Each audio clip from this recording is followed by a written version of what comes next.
Almarhum Kiai Haji Zainuddin MZ. Tentunya banyak sekali ilmu, hikmah, dan manfaat yang bisa kita jadikan pelajaran dalam kehidupan kita sehari-hari. Berikut ini mari kita simak bersama isi tausiah dari guru kita, Almarhum Kiai Haji Zainuddin MZ. Selamat mendengarkan. Kita lihat sajalah para petinggi kita sekarang bagaimana menyikapi hukum. Orang takut teriak maling sapi karena DE maling wedus. Tidak berani teriak ada maling sapi karena dia maling kambing. Yang lain maling ayam, dikumpulin ternyata maling semua.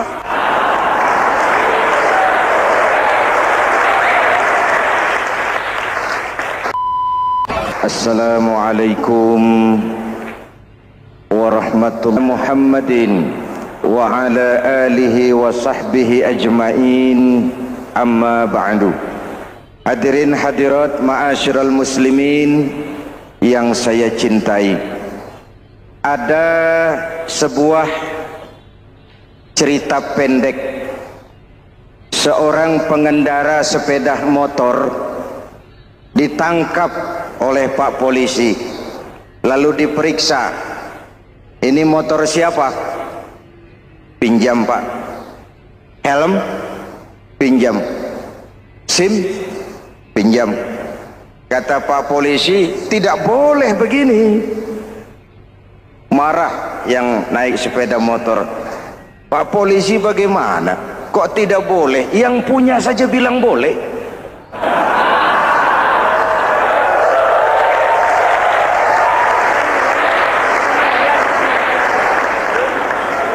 Cerita ini memberikan gambaran bagaimana masyarakat kita sekarang cenderung memboleh-bolehkan diri sendiri, melahirkan permissive society.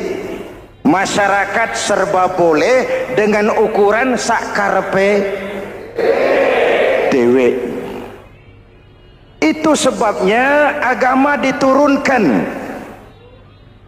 Dalam contoh yang indah, Rasul memberikan gambaran bahwa Islam ini bagaikan sebuah bangunan yang komponen pokoknya 5. Bunyal Islamu ala khamsin. Islam dibangun di atas 5 komponen pokok. Jadi kalau Islam ini ibarat bangunan, unsur penunjang pokoknya itu 5. Mari kita analogkan Islam dengan bangunan. Kalau saudara akan membangun rumah, sebelum pasang tiang, pasang genteng, pasang jendela, apa yang lebih dulu dibangun? Fondasi. Kalau Islam ibarat bangunan, fondasinya adalah syahadatu an la ilaha illallah wa anna muhammadar rasulullah. Ini fondasi. Jikalau kuat fondasi, aman bangunan. Jikalau rapuh fondasi, lentur dan luntur bangunan. Maka kuat atau tidak kuatnya bangunan Islam kita bergantung kepada keyakinan dasar tadi, fondasi. Saya bersaksi tidak ada Tuhan selain Allah, artinya saya tidak akan menyembah kecuali hanya kepada Allah. Orang yang benar fondasinya beres sujudnya. Kalau saya yakin tidak ada Tuhan selain Allah, saya tidak akan minta rezeki kecuali hanya kepada Allah. Orang yang benar fondasinya, giat bekerjanya, jauh dari tipu menipu, jauh dari renten, jauh dari riba, jauh dari korupsi, jauh dari judi. Keyakinan memberikan warna terhadap bentuk kepribadian. Kalau saya yakin tidak ada Tuhan selain Allah, saya tidak akan pernah takut kecuali hanya kepada Allah. Saya tidak akan melarikan persoalan kecuali hanya kepada Allah. Saya tidak akan menggantungkan hidup kecuali hanya kepada Allah. Saya tidak akan minta tolong kecuali hanya kepada Allah.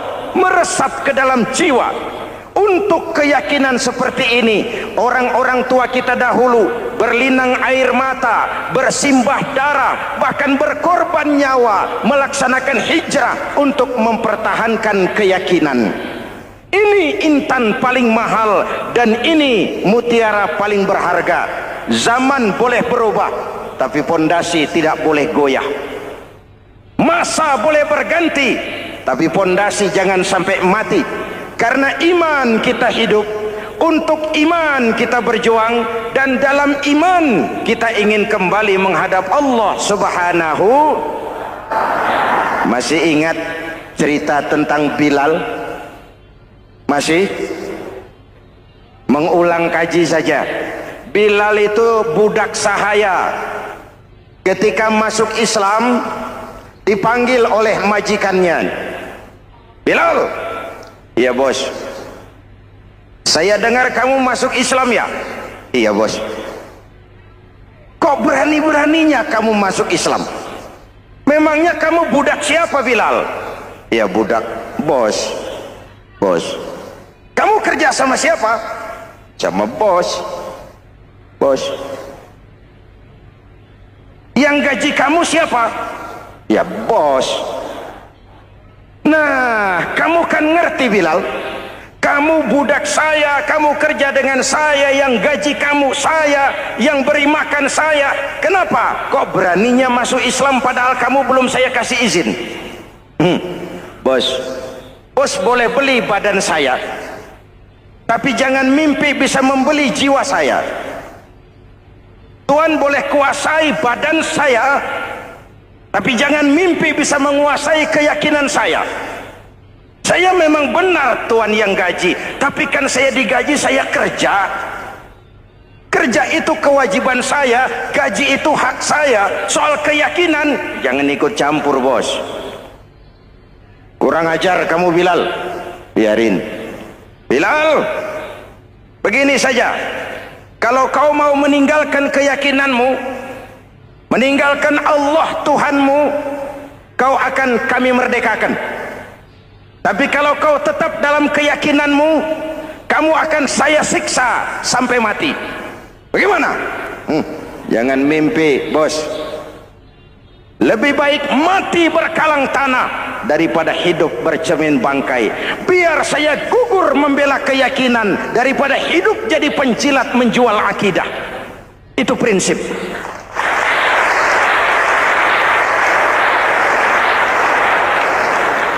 Gendeng kamu. Ayo siksa.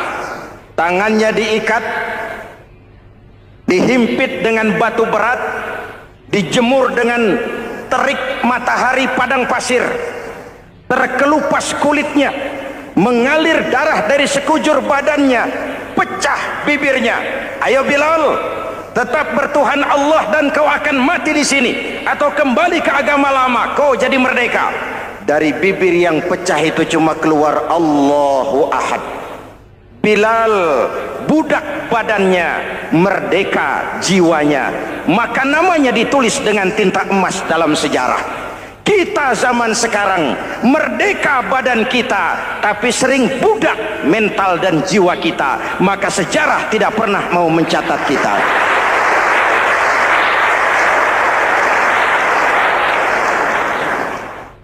Masyarul muslimin yang saya cintai, fondasi sudah. Lalu apa lagi? Mulai memancangkan tiang. Tiangnya 5. Ada tiang namanya zuhur, asar, maghrib, subuh, isya. Tetapi agar bangunan menjadi kuat, ada tiang-tiang tambahan. Namanya rawatib dan nawafil. Rawatib itu ba'diyah atau qobliyah, nawafil itu di luar itu. Agar bangunan menjadi kuat, dibentuk pribadi lewat solat.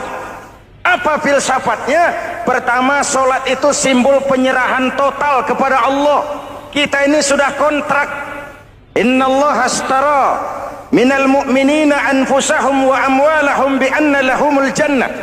Allah telah membeli dari orang-orang mukmin diri mereka, harta mereka, bagi mereka adalah surga. Penjual kita orang beriman, pembeli Allah, dagangannya amwal dan anfus, harganya adalah surga. Jelas?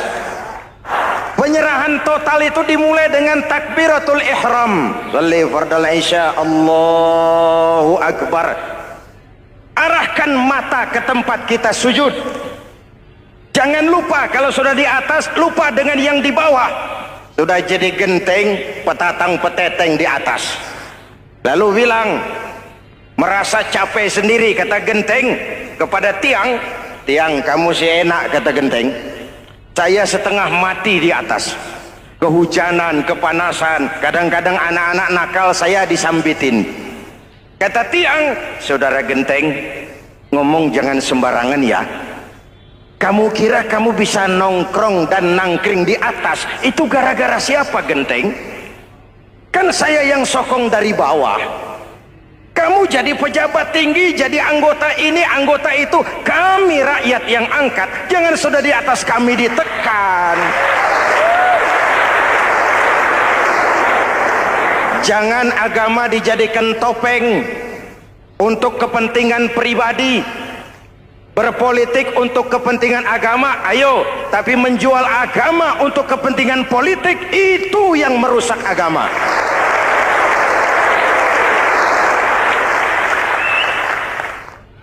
Ini kan kita lagi prihatin sedang meluncur kasus Bulog Gate 2. Innalillahi wa inna ilaihi raji'un.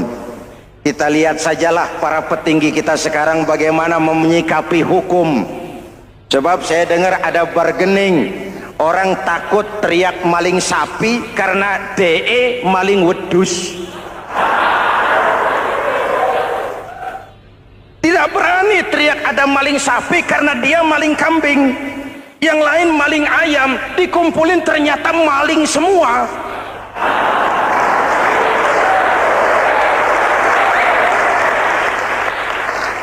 Hadirin yang saya hormati, ini melukai rasa keadilan. Oleh karena itu sholat mengajarkan kepada kita, dalam posisi berdiri, lihat tempat sujudmu. Jangan menteleng terus ke atas, lalu lupa dari mana kita berangkat. Itulah maknanya tawadhu, rendah hati, tidak melonjak angku dan sombong. Ada sebuah hadis Rasulullah bersabda, "Idza aradallahu biqaumin khairan." Apabila Allah menginginkan kebaikan kepada satu bangsa, apabila Allah menginginkan kebaikan kepada satu kelompok rakyat, walla alaihim hulama'uhum, maka yang naik jadi pemimpin adalah orang-orang yang santun, orang-orang yang lemah lembut, bukan orang yang menggunakan kekerasan dan tiran. Sedikit-sedikit main pecat, itu terlambat lahir.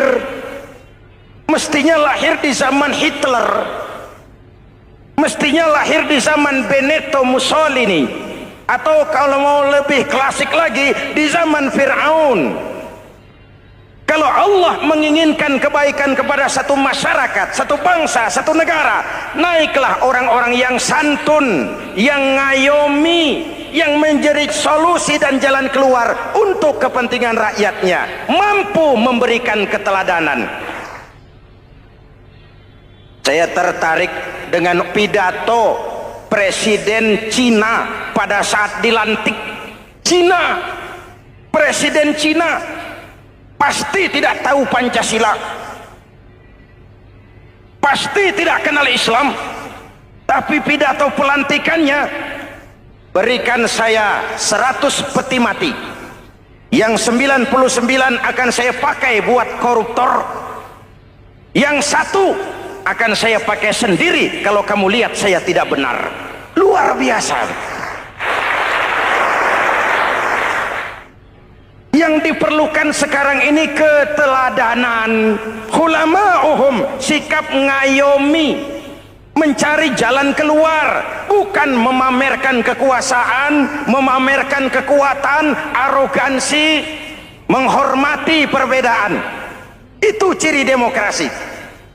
Lalu waqadha bainahum ulama'uhum, yang memutuskan hukum adalah pakarnya, ulamanya. mengambil keputusan secara profesional sehingga rakyat beroleh apa yang namanya kepastian hukum, merasa hidup terlindungi, aman dan nyaman. Lalu yang ketiga,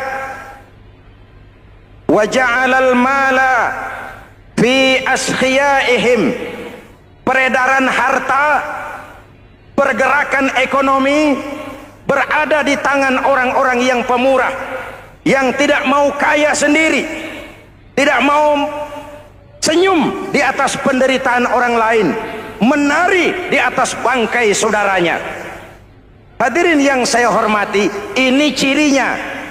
Tapi sebaliknya kata Nabi, wa idza aradallahu biqaumin syarran, apabila Allah menghendaki kejelekan, keburukan bagi satu bangsa, walla alaihim sufahauhum, yang naik jadi pemimpin orang-orang durjana, orang-orang kurang ajar, tapi dipoles dengan topeng yang bagus. Hei, ini musim topeng. Musim apa? Topeng. Topeng itu apa perlunya? Menyembunyikan wajah asli.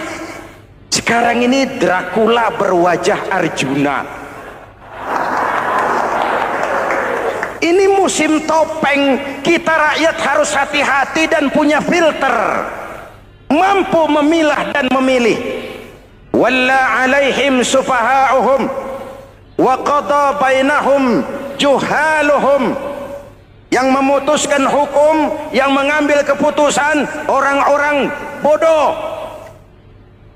Wa ja'alal mala fi bukhalaihim, peredaran harta, peredaran ekonomi jatuh di tangan orang-orang yang bakhil, yang tidak punya konsep menciptakan kemakmuran yang merata bagi seluruh rakyat Indonesia.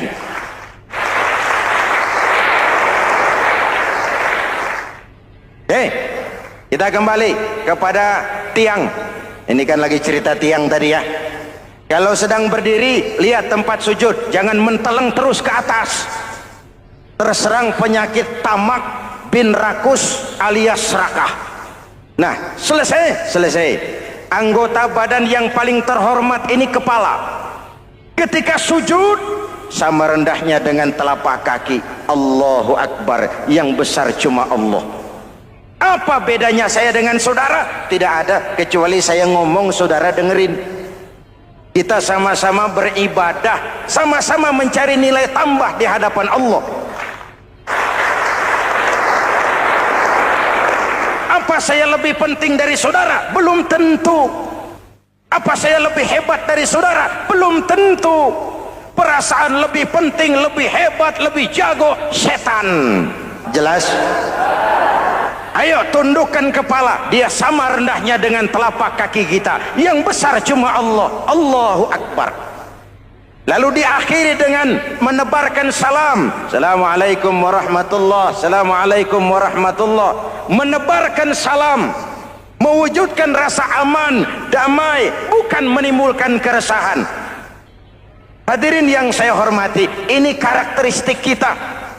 Selesai sholat, kembali ke masyarakat, ajaran salam diterjemahkan. Apa? Rasulullah sallallahu alaihi wasallam bersabda, "Ufsus salam, wasilul arham, wa at'imut ta'am, wa sallu bil laili wan nasu niyam, tadkhulul jannata bisalam." Pertama, ufsus salam, tebarkan salam. Tebarkan salam itu bukan cuma kalau ketemu orang assalamualaikum, assalamualaikum. Ya, itu zahirnya.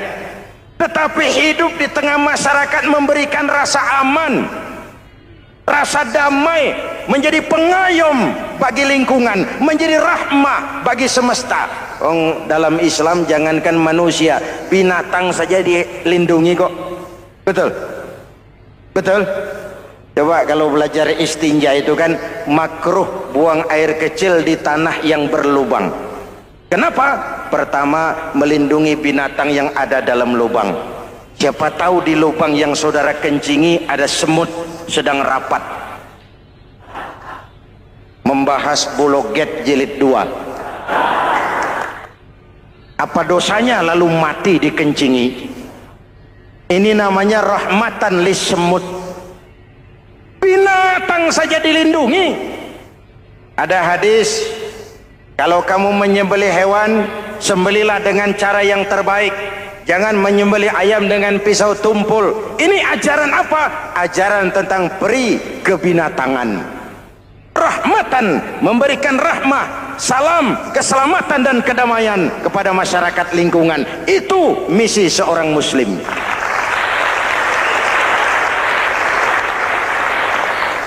Hadirin hadirat ma'asyiral muslimin yang saya cintai, saya kembali kepada pesan Nabi tadi itu.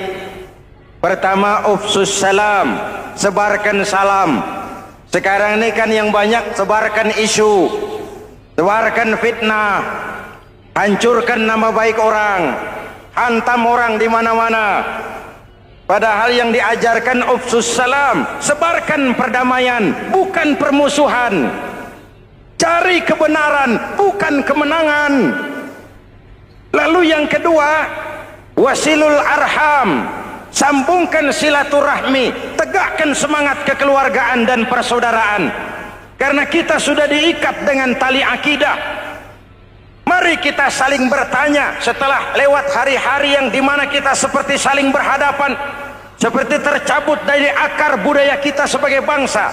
Semangat gotong royong, semangat kekeluargaan makin lentur dan luntur, dan perlu kita angkat kembali ke permukaan. Silul arham, sambungkan semangat silaturahmi.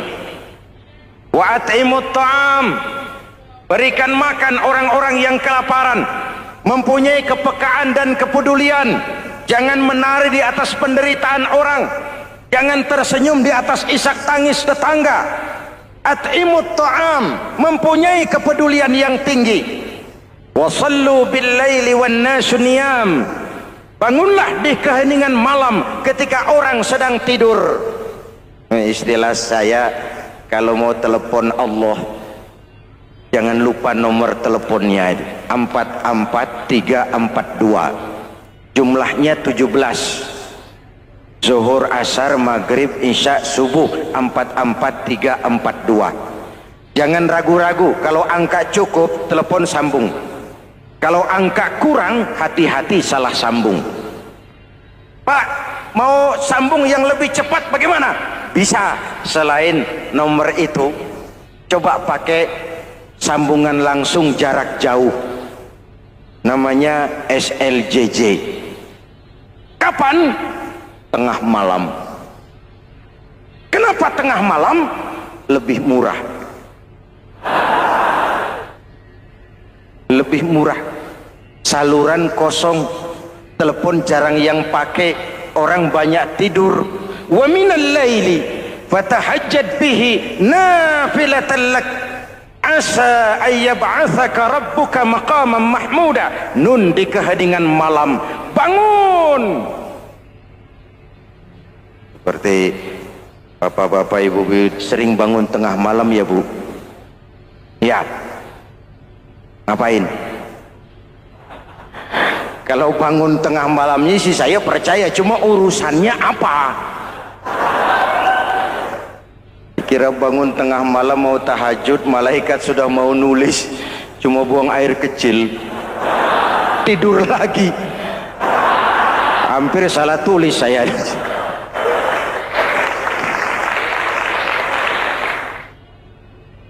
Baik, fondasi sudah Pak, tiang siap, lalu apa lagi? Nah, rumah itu supaya ada batas perlu pagar, dinding, tembok. Yang jadi batas, dinding, tembok, puasa. Asyamu junnatun, puasa adalah dinding, benteng yang menyelamatkan manusia jangan sampai menyentuh wilayah lain. Ada batas-batas dan norma yang diindahkan. Selesai tembok, dinding, selesai pagar, selesai. Lah rumah itu supaya bersih kan harus ada kamar mandi, jendela, pintu yang fungsinya membersihkan zakat. Kalau dia zakatul mal, dia bersihkan harta kita. Kalau dia zakatul fitrah, dia bersihkan jiwa kita. Kalau dia zakatul tijarah, dia bersihkan bisnis kita. Kalau dia zakatul ma'adin, dia bersihkan barang tambang kita. Karena itu dalam kitab-kitab fikih dikatakan zakat itu adalah harta yang tu'khazu min aghniyaihim wa turaddu ila fuqaraihim. Kiai Haji Zainuddin Hamidi atau dikenal sebagai Kiai Haji Zainuddin MZ. Beliau lahir pada tanggal 2 Maret 1952.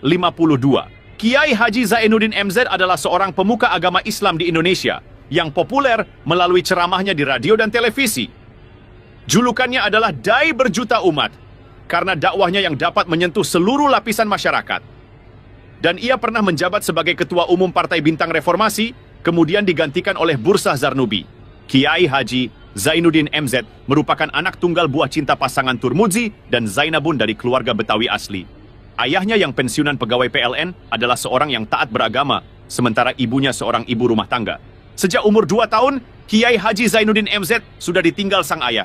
Untuk memenuhi kebutuhan hidupnya, sejak kecil Kiai Haji Zainuddin MZ sering membantu sang ibu untuk berjualan nasi uduk. Selama 6 tahun Kiai Haji Zainuddin MZ mengenyam pendidikan di bawah asuhan Kiai Haji Idam Chalid, ulama karismatik asal Kalimantan, sekaligus politisi ulung yang pernah menjabat sebagai Ketua MPR dan Ketua DPR pada periode 1971 sampai 1977.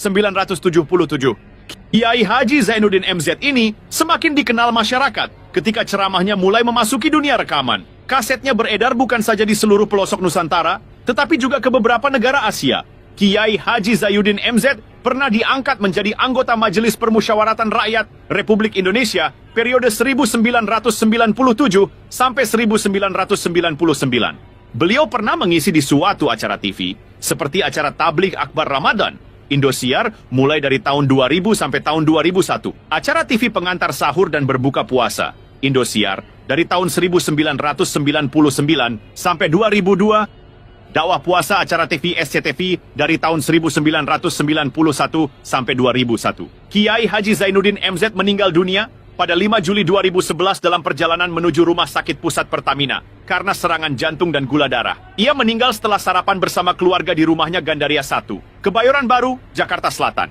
Itulah biografi singkat dari beliau. Mari kita kirimkan Al-Fatihah untuk beliau, Kiai Haji Zainuddin MZ. Jikalau kuat fondasi, aman bangunan. Jikalau rapuh fondasi, lentur dan luntur bangunan. Maka kuat atau tidak kuatnya bangunan Islam kita bergantung kepada keyakinan dasar tadi, fondasi. Saya bersaksi tidak ada Tuhan selain Allah, artinya saya tidak akan menyembah kecuali hanya kepada Allah.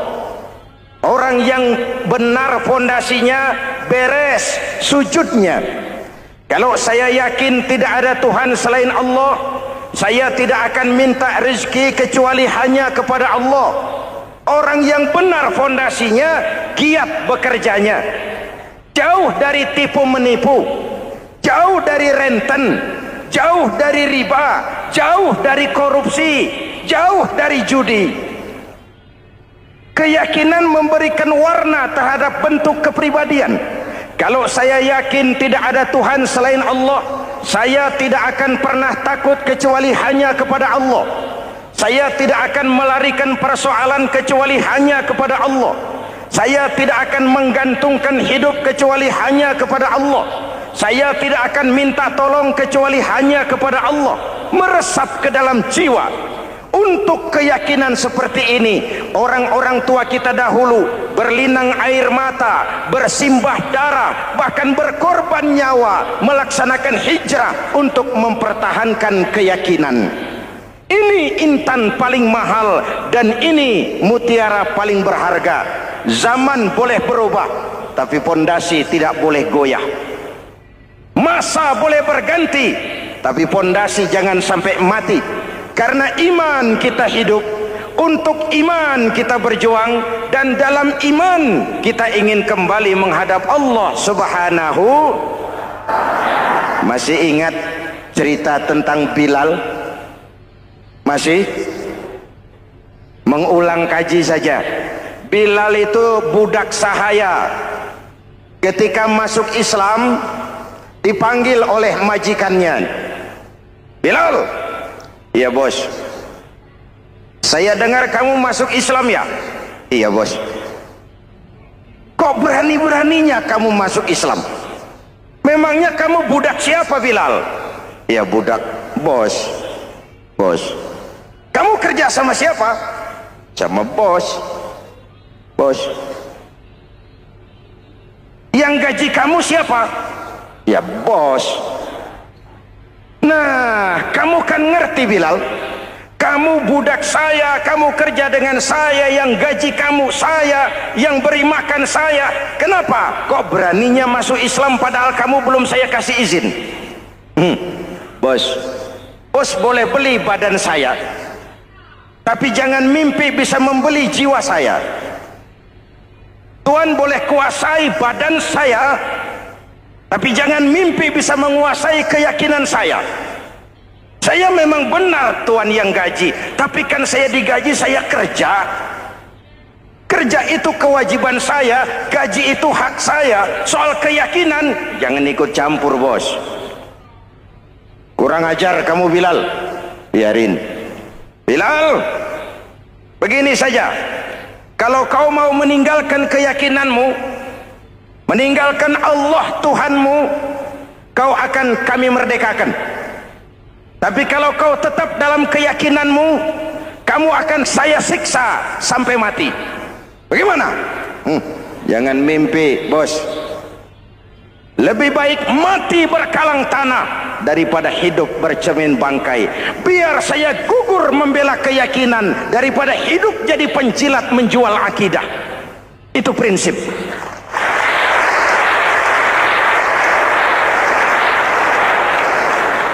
Gendeng kamu. Ayo siksa. Tangannya diikat, dihimpit dengan batu berat, dijemur dengan terik matahari padang pasir, terkelupas kulitnya, mengalir darah dari sekujur badannya, pecah bibirnya. Ayo Bilal, tetap bertuhan Allah dan kau akan mati di sini, atau kembali ke agama lama, kau jadi merdeka. Dari bibir yang pecah itu cuma keluar Allahu Ahad. Bilal budak badannya, merdeka jiwanya, maka namanya ditulis dengan tinta emas dalam sejarah. Kita zaman sekarang merdeka badan kita, tapi sering budak mental dan jiwa kita, maka sejarah tidak pernah mau mencatat kita.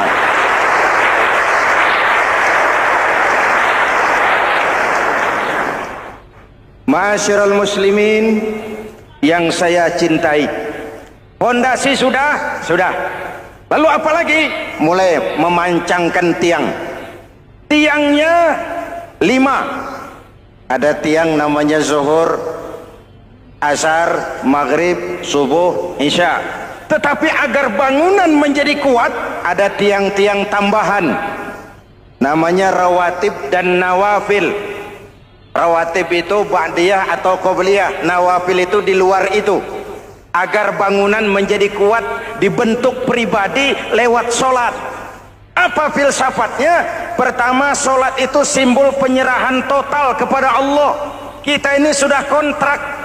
Innallaha astara minal mu'minina anfusahum wa amwalahum bi anna lahumul jannah. Allah telah membeli dari orang-orang mukmin diri mereka, harta mereka, bagi mereka adalah surga. Penjual kita orang beriman, pembeli Allah, dagangannya amwal dan anfus, harganya adalah surga. Jelas? Penyerahan total itu dimulai dengan takbiratul ihram. Shalli fardal isya, Allahu akbar. Arahkan mata ke tempat kita sujud. Jangan lupa kalau sudah di atas, lupa dengan yang di bawah. Sudah jadi genteng, petatang peteteng di atas. Lalu bilang, merasa capek sendiri, kata genteng kepada tiang. Tiang, kamu sih enak, kata genteng. Saya setengah mati di atas. Kehujanan, kepanasan, kadang-kadang anak-anak nakal saya disambitin. Kata tiang, saudara genteng, ngomong jangan sembarangan ya. Kamu kira kamu bisa nongkrong dan nangkring di atas, itu gara-gara siapa, Genteng? Kan saya yang sokong dari bawah. Kamu jadi pejabat tinggi, jadi anggota ini, anggota itu, kami rakyat yang angkat. Jangan sudah di atas kami ditekan. Jangan agama dijadikan topeng untuk kepentingan pribadi. Berpolitik untuk kepentingan agama, ayo, tapi menjual agama untuk kepentingan politik, itu yang merusak agama.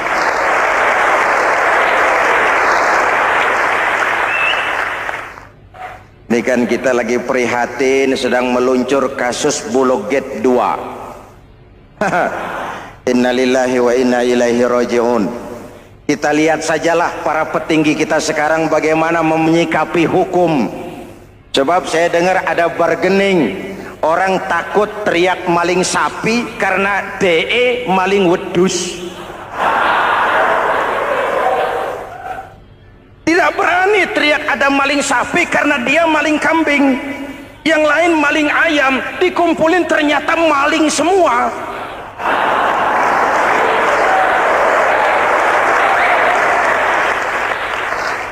Hadirin yang saya hormati, ini melukai rasa keadilan. Oleh karena itu, sholat mengajarkan kepada kita, dalam posisi berdiri, lihat tempat sujudmu. Jangan menteleng terus ke atas, lalu lupa dari mana kita berangkat. Itulah maknanya tawadhu, rendah hati, tidak melonjak angku dan sombong. Ada sebuah hadis, Rasulullah bersabda, "Idza aradallahu biqaumin khairan." Apabila Allah menginginkan kebaikan kepada satu bangsa, apabila Allah menginginkan kebaikan kepada satu kelompok rakyat, walla alaihim khulama'uhum, maka yang naik jadi pemimpin adalah orang-orang yang santun, orang-orang yang lemah lembut, bukan orang yang menggunakan kekerasan dan tiran. Sedikit-sedikit main pecat, itu terlambat lahir. Mestinya lahir di zaman Hitler, mestinya lahir di zaman Benito Mussolini, atau kalau mau lebih klasik lagi, di zaman Fir'aun.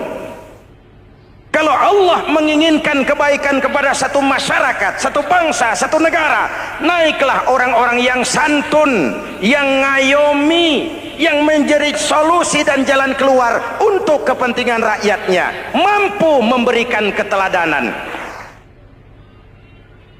Saya tertarik dengan pidato Presiden Cina pada saat dilantik. Cina, Presiden Cina pasti tidak tahu Pancasila, pasti tidak kenal Islam, tapi pidato pelantikannya, berikan saya 100 peti mati, yang 99 akan saya pakai buat koruptor, yang satu akan saya pakai sendiri kalau kamu lihat saya tidak benar. Luar biasa. Yang diperlukan sekarang ini keteladanan, khulama'uhum, sikap ngayomi, mencari jalan keluar, bukan memamerkan kekuasaan, memamerkan kekuatan, arogansi, menghormati perbedaan. Itu ciri demokrasi. Lalu wa qada bainahum ulama'uhum, yang memutuskan hukum adalah pakarnya, ulamanya, mengambil keputusan secara profesional sehingga rakyat beroleh apa yang namanya kepastian hukum, merasa hidup terlindungi, aman dan nyaman. Lalu yang ketiga, wa ja'alal mala fi askhiyaihim, peredaran harta, pergerakan ekonomi berada di tangan orang-orang yang pemurah, yang tidak mau kaya sendiri, tidak mau senyum di atas penderitaan orang lain, menari di atas bangkai saudaranya. Hadirin yang saya hormati, ini cirinya. Tapi sebaliknya kata Nabi, wa idza aradallahu biqaumin syarran, apabila Allah menghendaki kejelekan, keburukan bagi satu bangsa, walla alaihim sufahauhum, yang naik jadi pemimpin orang-orang durjana, orang-orang kurang ajar, tapi dipoles dengan topeng yang bagus. Hei, hei, ini musim topeng. Musim apa? Topeng. Topeng itu apa perlunya? Menyembunyikan wajah asli. Sekarang ini Dracula berwajah Arjuna. Ini musim topeng. Kita rakyat harus hati-hati dan punya filter, mampu memilah dan memilih. Walla alaihim sufahauhum wa qada bainahum juhaluhum, yang memutuskan hukum, yang mengambil keputusan orang-orang bodoh. Wa ja'alal mala fi bukhalaihim, peredaran harta, peredaran ekonomi jatuh di tangan orang-orang yang bakhil, yang tidak punya konsep menciptakan kemakmuran yang merata bagi seluruh rakyat Indonesia.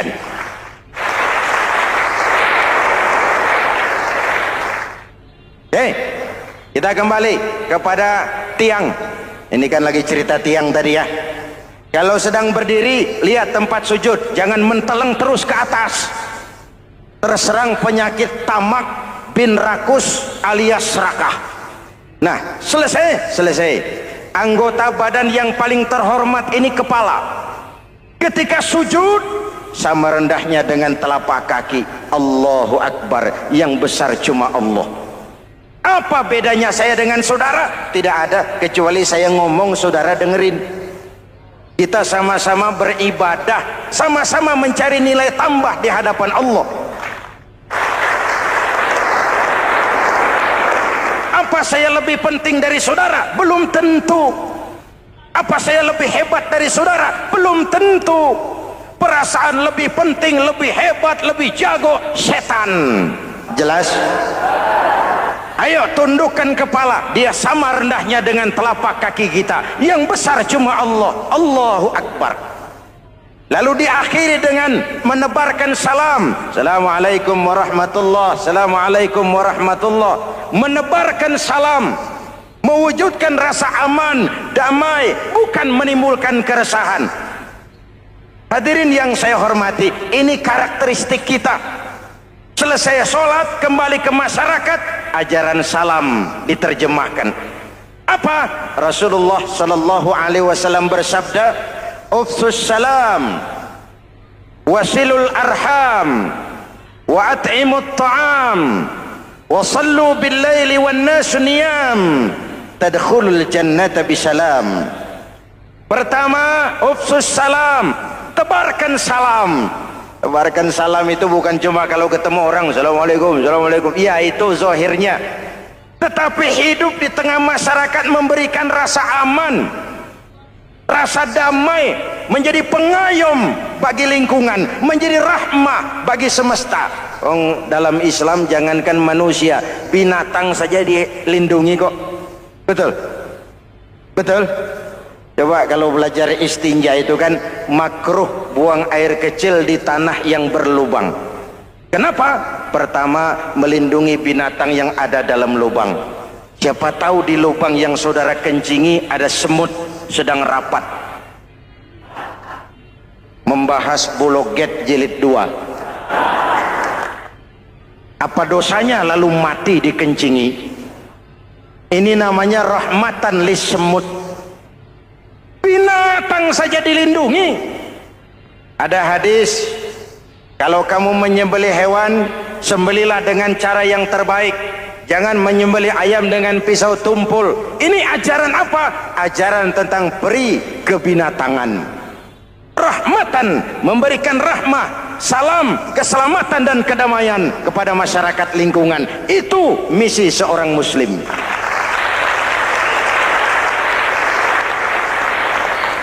Hadirin hadirat ma'asyiral muslimin, yang saya cintai, saya kembali kepada pesan Nabi tadi itu. Pertama, ufsus salam, sebarkan salam. Sekarang ini kan yang banyak sebarkan isu, sebarkan fitnah, hancurkan nama baik orang, hantam orang di mana-mana. Padahal yang diajarkan ufsus salam, sebarkan perdamaian, bukan permusuhan. Cari kebenaran, bukan kemenangan. Lalu yang kedua, wasilul arham, sambungkan silaturahmi, tegakkan semangat kekeluargaan dan persaudaraan. Karena kita sudah diikat dengan tali akidah. Mari kita saling bertanya setelah lewat hari-hari yang dimana kita seperti saling berhadapan, seperti tercabut dari akar budaya kita sebagai bangsa. Semangat gotong royong, semangat kekeluargaan makin lentur dan luntur, dan perlu kita angkat kembali ke permukaan. Silul arham, sambungkan semangat silaturahmi. Wa at'imut ta'am, berikan makan orang-orang yang kelaparan, mempunyai kepekaan dan kepedulian. Jangan menari di atas penderitaan orang, jangan tersenyum di atas isak tangis tetangga. At'imut ta'am, mempunyai kepedulian yang tinggi. Wa sallu bil laili wan nasu niyam, bangunlah di keheningan malam ketika orang sedang tidur. Istilah saya, kalau mau telepon Allah, jangan lupa nomor teleponnya itu 44342, jumlahnya 17. Zuhur, asar, maghrib, isya, subuh 44342. Jangan ragu-ragu, kalau angka cukup telepon sambung, kalau angka kurang hati-hati salah sambung. Pak, mau sambung yang lebih cepat bagaimana? Bisa, selain nomor itu coba pakai sambungan langsung jarak jauh, namanya SLJJ. Kapan? Tengah malam. Kenapa tengah malam? Lebih murah. Lebih murah. Saluran kosong, telepon jarang yang pakai, orang banyak tidur. Wa minal laili fatahajjad bihi nafilatan lak asa ayyab'atsaka rabbuka maqaman mahmuda. Nun, di keheningan malam bangun. Seperti bapak-bapak, ibu-ibu sering bangun tengah malam ya Bu? Ya. Ngapain? Kalau bangun tengah malamnya sih saya percaya, cuma urusannya apa? Kira bangun tengah malam mau tahajud, malaikat sudah mau nulis, cuma buang air kecil, tidur lagi. Hampir salah tulis saya.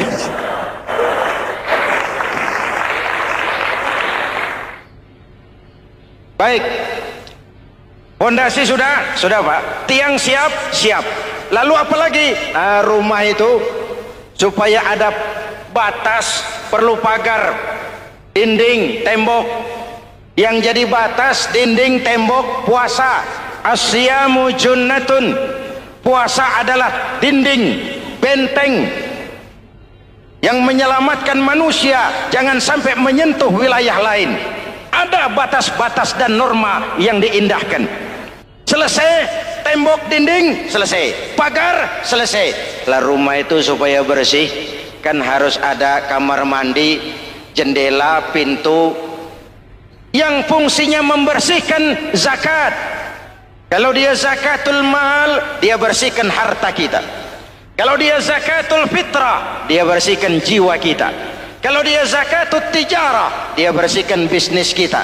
Kalau dia zakatul ma'adin, dia bersihkan barang tambang kita. Karena itu dalam kitab-kitab fikih dikatakan zakat itu adalah harta yang tu'khazu min aghniyaihim wa turaddu ila fuqaraihim. Jikalau kuat fondasi, aman bangunan. Jikalau rapuh fondasi, lentur dan luntur bangunan. Maka kuat atau tidak kuatnya bangunan Islam kita bergantung kepada keyakinan dasar tadi, fondasi. Saya bersaksi tidak ada Tuhan selain Allah. Artinya saya tidak akan menyembah kecuali hanya kepada Allah. Orang yang benar fondasinya beres sujudnya. Kalau saya yakin tidak ada Tuhan selain Allah, saya tidak akan minta rezeki kecuali hanya kepada Allah. Orang yang benar fondasinya, giat bekerjanya, jauh dari tipu menipu, jauh dari renten, jauh dari riba, jauh dari korupsi, jauh dari judi. Keyakinan memberikan warna terhadap bentuk kepribadian. Kalau saya yakin tidak ada Tuhan selain Allah, saya tidak akan pernah takut kecuali hanya kepada Allah. Saya tidak akan melarikan persoalan kecuali hanya kepada Allah. Saya tidak akan menggantungkan hidup kecuali hanya kepada Allah. Saya tidak akan minta tolong kecuali hanya kepada Allah. Meresap ke dalam jiwa. Untuk keyakinan seperti ini, orang-orang tua kita dahulu berlinang air mata, bersimbah darah, bahkan berkorban nyawa, melaksanakan hijrah untuk mempertahankan keyakinan. Ini intan paling mahal dan ini mutiara paling berharga. Zaman boleh berubah, tapi pondasi tidak boleh goyah. Masa boleh berganti, tapi pondasi jangan sampai mati. Karena iman kita hidup, untuk iman kita berjuang, dan dalam iman kita ingin kembali menghadap Allah Subhanahu. Masih ingat cerita tentang Bilal? Masih? Mengulang kaji saja. Bilal itu budak sahaya. Ketika masuk Islam, dipanggil oleh majikannya. Bilal, iya bos. Saya dengar kamu masuk Islam ya? Iya bos. Kok berani-beraninya kamu masuk Islam? Memangnya kamu budak siapa Bilal? Iya budak bos. Bos. Kamu kerja sama siapa? Sama bos. Bos. Yang gaji kamu siapa? Ya bos. Nah, kamu kan ngerti Bilal, kamu budak saya, kamu kerja dengan saya, yang gaji kamu saya, yang beri makan saya. Kenapa? Kok beraninya masuk Islam padahal kamu belum saya kasih izin? Bos, bos boleh beli badan saya, tapi jangan mimpi bisa membeli jiwa saya. Tuhan boleh kuasai badan saya, tapi jangan mimpi bisa menguasai keyakinan saya. Saya memang benar Tuhan yang gaji, tapi kan saya digaji, saya kerja. Kerja itu kewajiban saya, gaji itu hak saya. Soal keyakinan, jangan ikut campur bos. Kurang ajar kamu Bilal. Biarin. Bilal, begini saja. Kalau kau mau meninggalkan keyakinanmu, meninggalkan Allah Tuhanmu, kau akan kami merdekakan. Tapi kalau kau tetap dalam keyakinanmu, kamu akan saya siksa sampai mati. Bagaimana? Jangan mimpi bos. Lebih baik mati berkalang tanah daripada hidup bercermin bangkai. Biar saya gugur membela keyakinan daripada hidup jadi penjilat menjual akidah. Itu prinsip.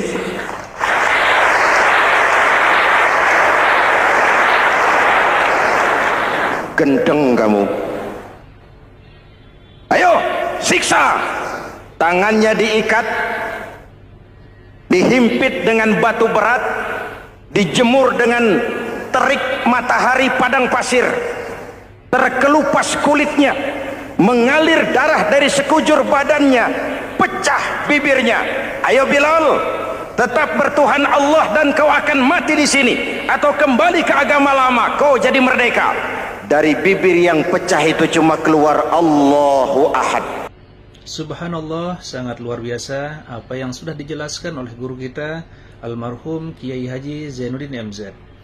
Sahabat beriman yang dimuliakan Allah, tetaplah di channel ini karena kajian ini belum selesai dan masih banyak lagi hal-hal menarik yang akan disampaikan oleh guru kita almarhum Kiai Haji Zainuddin MZ. Maka dari itu tetaplah di sini dan mari kita lanjutkan kembali. Selamat mendengarkan. Bilal budak badannya, merdeka jiwanya, maka namanya ditulis dengan tinta emas dalam sejarah.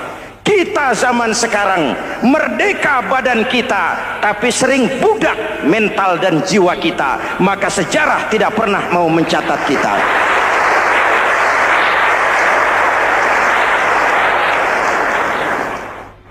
Ma'asyiral muslimin yang saya cintai, fondasi sudah. Lalu apa lagi? Mulai memancangkan tiang. Tiangnya 5. Ada tiang namanya zuhur, asar, maghrib, subuh, isya. Tetapi agar bangunan menjadi kuat, ada tiang-tiang tambahan. Namanya rawatib dan nawafil. Rawatib itu ba'diyah atau qobliyah, nawafil itu di luar itu. Agar bangunan menjadi kuat, dibentuk pribadi lewat sholat. Apa filsafatnya? Pertama, sholat itu simbol penyerahan total kepada Allah. Kita ini sudah kontrak. Innallaha astara minal mu'minina anfusahum wa amwalahum bi anna lahumul jannah. Allah telah membeli dari orang-orang mukmin diri mereka, harta mereka, bagi mereka adalah surga. Penjual kita orang beriman, pembeli Allah, dagangannya amwal dan anfus, harganya adalah surga. Jelas?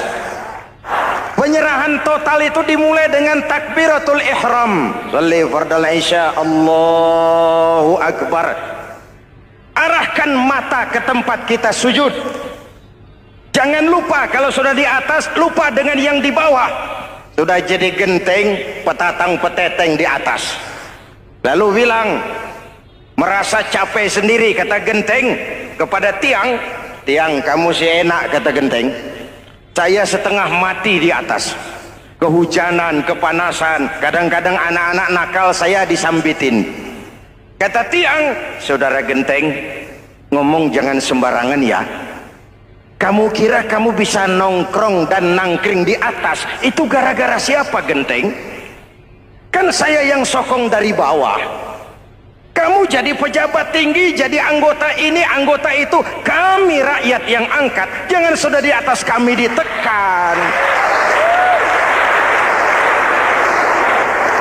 Jangan agama dijadikan topeng untuk kepentingan pribadi. Berpolitik untuk kepentingan agama, ayo. Tapi menjual agama untuk kepentingan politik, itu yang merusak agama.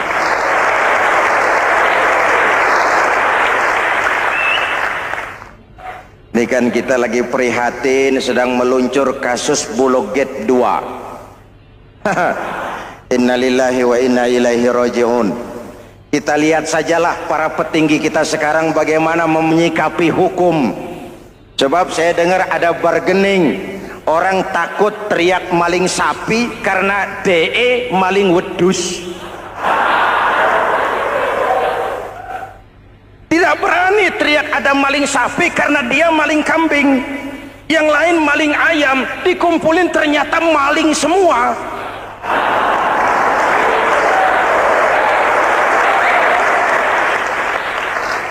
Hadirin yang saya hormati, ini melukai rasa keadilan. Oleh karena itu sholat mengajarkan kepada kita, dalam posisi berdiri, lihat tempat sujudmu. Jangan menteleng terus ke atas, lalu lupa dari mana kita berangkat.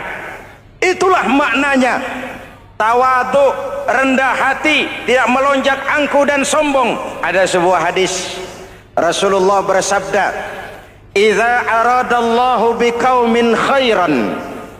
Apabila Allah menginginkan kebaikan kepada satu bangsa, apabila Allah menginginkan kebaikan kepada satu kelompok rakyat, walla alaihim hulama'uhum, maka yang naik jadi pemimpin adalah orang-orang yang santun, orang-orang yang lemah lembut, bukan orang yang menggunakan kekerasan dan tiran. Sedikit-sedikit main pecat, itu terlambat lahir. Mestinya lahir di zaman Hitler, mestinya lahir di zaman Benito Mussolini, atau kalau mau lebih klasik lagi di zaman Fir'aun. Kalau Allah menginginkan kebaikan kepada satu masyarakat, satu bangsa, satu negara, naiklah orang-orang yang santun, yang ngayomi, yang menjadi solusi dan jalan keluar untuk kepentingan rakyatnya, mampu memberikan keteladanan. Saya tertarik dengan pidato Presiden Cina pada saat dilantik. Cina, Presiden Cina pasti tidak tahu Pancasila,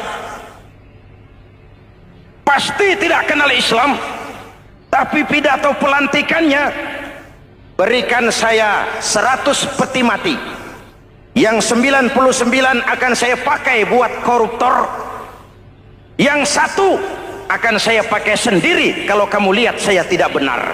Luar biasa. Yang diperlukan sekarang ini keteladanan, hulama'uhum, sikap ngayomi, mencari jalan keluar, bukan memamerkan kekuasaan, memamerkan kekuatan, arogansi, menghormati perbedaan. Itu ciri demokrasi. Lalu wa qada bainahum ulama'uhum, yang memutuskan hukum adalah pakarnya, ulamanya, mengambil keputusan secara profesional sehingga rakyat beroleh apa yang namanya kepastian hukum, merasa hidup terlindungi, aman dan nyaman. Lalu yang ketiga, wa ja'alal mala fi askhiyaihim, peredaran harta, pergerakan ekonomi berada di tangan orang-orang yang pemurah, yang tidak mau kaya sendiri, tidak mau senyum di atas penderitaan orang lain, menari di atas bangkai saudaranya. Hadirin yang saya hormati, ini cirinya.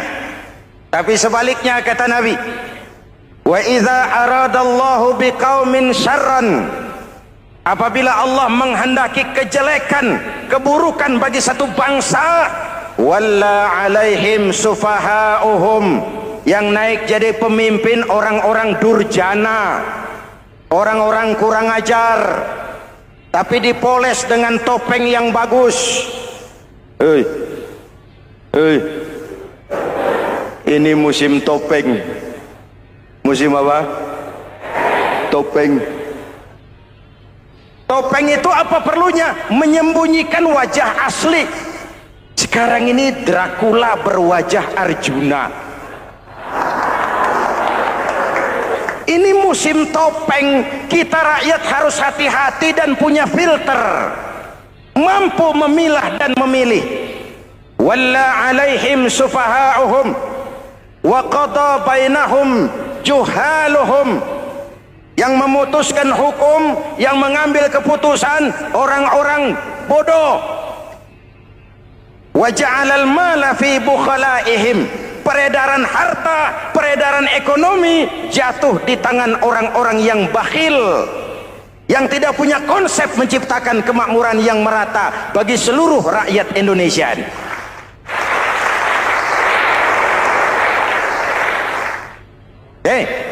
Kita kembali kepada tiang. Ini kan lagi cerita tiang tadi ya. Kalau sedang berdiri, lihat tempat sujud, jangan menteleng terus ke atas. Terserang penyakit tamak bin rakus alias serakah. Nah, selesai. Anggota badan yang paling terhormat ini kepala. Ketika sujud, sama rendahnya dengan telapak kaki. Allahu Akbar, yang besar cuma Allah. Apa bedanya saya dengan saudara? Tidak ada, kecuali saya ngomong saudara dengerin. Kita sama-sama beribadah, sama-sama mencari nilai tambah di hadapan Allah. Apa saya lebih penting dari saudara? Belum tentu. Apa saya lebih hebat dari saudara? Belum tentu. Perasaan lebih penting, lebih hebat, lebih jago setan. Jelas? Ayo tundukkan kepala, dia sama rendahnya dengan telapak kaki kita. Yang besar cuma Allah. Allahu Akbar. Lalu diakhiri dengan menebarkan salam. Assalamualaikum warahmatullah. Assalamualaikum warahmatullah. Menebarkan salam, mewujudkan rasa aman, damai, bukan menimbulkan keresahan. Hadirin yang saya hormati, ini karakteristik kita. Selesai sholat, kembali ke masyarakat, ajaran salam diterjemahkan. Apa? Rasulullah sallallahu alaihi wasallam bersabda, "Ufsus salam, wasilul arham, wa at'imut ta'am, wa sallu bil laili wan nasu niyam, tadkhulul jannata bisalam." Pertama, ufsus salam, tebarkan salam. Tebarkan salam itu bukan cuma kalau ketemu orang assalamualaikum, assalamualaikum. Iya, itu zahirnya. Tetapi hidup di tengah masyarakat memberikan rasa aman, rasa damai, menjadi pengayom bagi lingkungan, menjadi rahmah bagi semesta. Dalam Islam jangankan manusia, binatang saja dilindungi kok. Betul? Betul? Coba kalau belajar istinja itu kan makruh buang air kecil di tanah yang berlubang. Kenapa? Pertama, melindungi binatang yang ada dalam lubang. Siapa tahu di lubang yang saudara kencingi ada semut sedang rapat. Membahas Bologet jilid 2. Apa dosanya lalu mati dikencingi? Ini namanya rahmatan lis semut. Binatang saja dilindungi. Ada hadis, kalau kamu menyembelih hewan, sembelilah dengan cara yang terbaik. Jangan menyembelih ayam dengan pisau tumpul. Ini ajaran apa? Ajaran tentang peri kebinatangan. Rahmatan, memberikan rahmah, salam, keselamatan dan kedamaian kepada masyarakat lingkungan. Itu misi seorang muslim.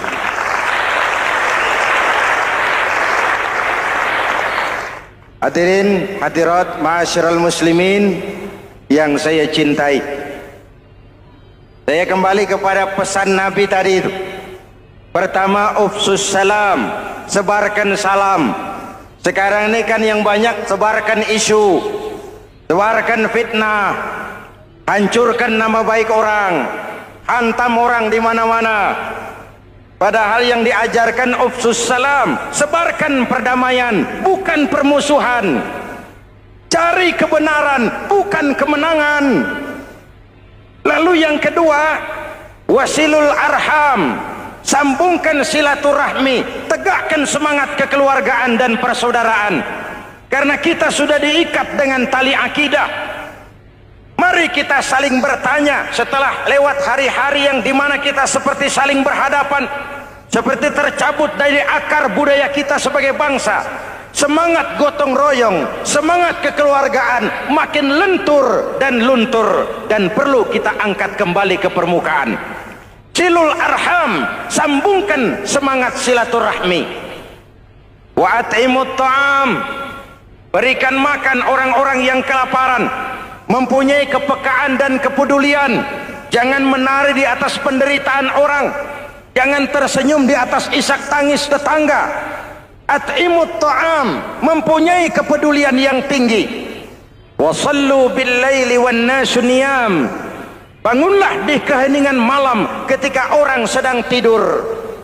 Istilah saya, kalau mau telepon Allah, jangan lupa nomor teleponnya itu 44342.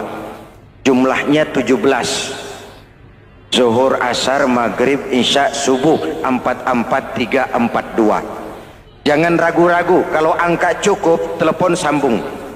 Kalau angka kurang, hati-hati salah sambung. Pak, mau sambung yang lebih cepat bagaimana?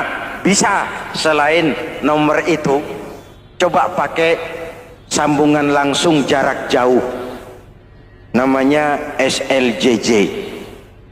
Kapan? Tengah malam. Kenapa tengah malam? Lebih murah. Lebih murah. Saluran kosong, telepon jarang yang pakai, orang banyak tidur. Wa minal laili fatahajjad bihi nafilatan lak asa ayyab'atsaka rabbuka maqaman mahmuda. Nun di keheningan malam bangun. Seperti bapak-bapak ibu-ibu sering bangun tengah malam ya Bu? Ya. Ngapain? Kalau bangun tengah malamnya sih saya percaya, cuma urusannya apa? Kira bangun tengah malam mau tahajud, malaikat sudah mau nulis, cuma buang air kecil, tidur lagi.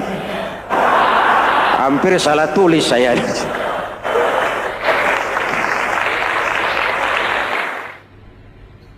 Baik, pondasi sudah Pak, tiang siap. Lalu apa lagi? Nah, rumah itu supaya ada batas, perlu pagar, dinding, tembok. Yang jadi batas, dinding, tembok, puasa. Asyamu junnatun. Puasa adalah dinding, benteng yang menyelamatkan manusia jangan sampai menyentuh wilayah lain. Ada batas-batas dan norma yang diindahkan. Selesai tembok, dinding, selesai pagar, selesai. Lah rumah itu supaya bersih kan harus ada kamar mandi, jendela, pintu yang fungsinya membersihkan zakat. Kalau dia zakatul mal, dia bersihkan harta kita. Kalau dia zakatul fitrah, dia bersihkan jiwa kita. Kalau dia zakatul tijarah, dia bersihkan bisnis kita.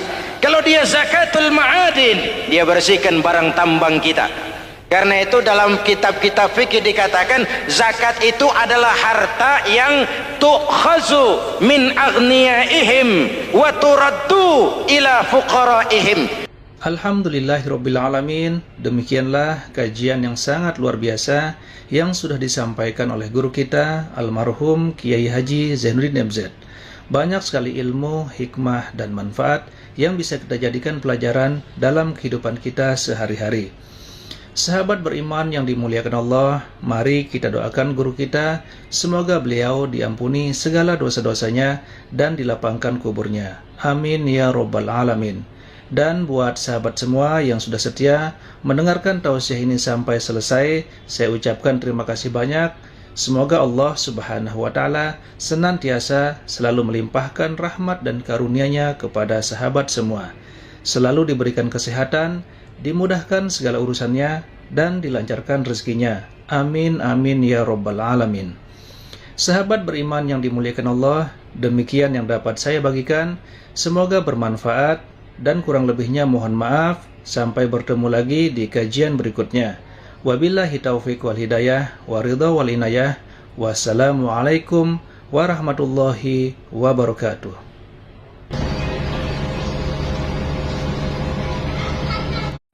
Assalamualaikum warahmatullahi wabarakatuh. Alhamdulillahirrabbilalamin. Wassalatu wassalamu ala ashrafil anbiya'i wal mursalin Sayyidina Muhammadin wa ala alihi wa sahbihi ajma'in, amma ba'du. Sahabat beriman yang dimuliakan Allah, syukur alhamdulillah kita bertemu di channel ini. Pada hari Jumat yang penuh berkah ini, saya mengajak sahabatku semua untuk sejenak meluangkan waktu kita mendengarkan tausiah fenomenal dari guru kita almarhum Kiai Haji Zainuddin MZ. Tentu